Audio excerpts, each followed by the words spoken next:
Okay, இது next example. இதில் என்ன அப்படின்னா, ஒரு கூட்டுத்தொடர் வரிசையில் 6வது உறுப்பு அந்த நம்பரை கொடுத்துட்டாங்க. 6வதாக வரப்போகிற உறுப்போட நம்பர் வந்து 18, 9வதாக வரக்கூடிய உறுப்போடைய நம்பர் வந்து 27 எனில் 3வதாக வரக்கூடிய உறுப்பு என்ன? 3ஆம் வாய்ப்பாட்டில் மல்டிப்ளை ஆகுது, அதாவது வந்து 6 × 3 = 18. ஓகேங்களா? அதே மாதிரி 9 × 3 = 27. அப்போ எத்தனையாவது உறுப்பு கேட்குறாங்க? 3வது. 3 × 3 = 9. அப்போ 9 தான் ஆன்சராக வரும். இது வந்து டக்குன்னு புரிஞ்சுக்கிட்டா போட்டுக்கலாம். எக்ஸ்பிளைனோட, அதாவது இந்த ஃபார்முலாவோட சொல்கிறேன். ஏன்னா வேறு நம்பர் கொடுத்தாங்க. இப்போ வந்து இது வந்து நமக்கு தேர்ட் டேபிள் அப்படின்றதுனால ஈஸியாக போட்டுடலாம்னு வச்சுக்கோங்களேன். ஏதாவது நம்பராக கொடுக்குறாங்க அப்படின்னா எப்படி போடுறதுன்னு பார்ப்போம். ஸோ இப்போ வந்து இந்த ஃபார்முலா வச்சு தான் நம்ம போட முடியும்.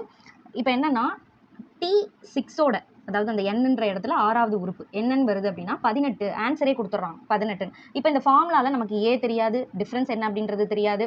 இதை வச்சு நம்ம போட போகிறோம். ஓகேவா? அப்போ ஏ ப்ளஸ் என்னன்றது மட்டும்தான் தெரியும். 6 - 1 D. ஓகேங்களா? Equals to 18. இது வந்து ஃபஸ்ட் ஈக்குவேஷனாக வச்சுக்கோங்க. அடுத்தது T9ல் என்ன இருக்குது அப்படின்னு பார்த்தோன்னா ஏ ப்ளஸ் 9 - 1 D = 27. இது செகண்ட் ஈக்குவேஷன். ஓகேங்களா? இப்போ நம்ம என்ன இதை சப்ஸ்டியூட் பண்ணுறோன்னே வச்சுக்கோங்களேன். இப்போ செகண்ட்லேருந்து ஃபஸ்ட்டு நம்ம மைனஸ் பண்ணிக்கலாம். ஏன்னா இது ஒரு பெரிய நம்பராக இருக்கனால நான் ஃபஸ்ட்டு வந்து செகண்ட் ஈக்குவேஷனை போடுறேன். ஸோ இதை இது பண்ணோன்னா என்ன 8D = 27. அதாவது ரெண்டாவதாக இருக்கிறத போட்டிருக்கேன் ஃபஸ்ட்டு. ஓகேங்களா? அடுத்தது வந்து இது பண்ணோன்னா ஏ ப்ளஸ் 5D = 18. இது ஃபஸ்ட் ஈக்குவேஷனாக இருக்கிறது. சிம்பிளிஃபை பண்ணியிருக்கேன், அவ்வளோதான்.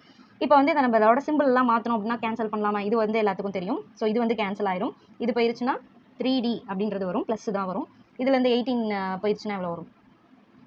9 வருமா? வந்து கேன்சல் பண்ணோம் அப்படின்னா இதையும் அடிச்சோம்னா 3. அப்போ டிஃப்ரென்ஸ் வந்து நமக்கு 3ன்றது தெரிஞ்சிருது.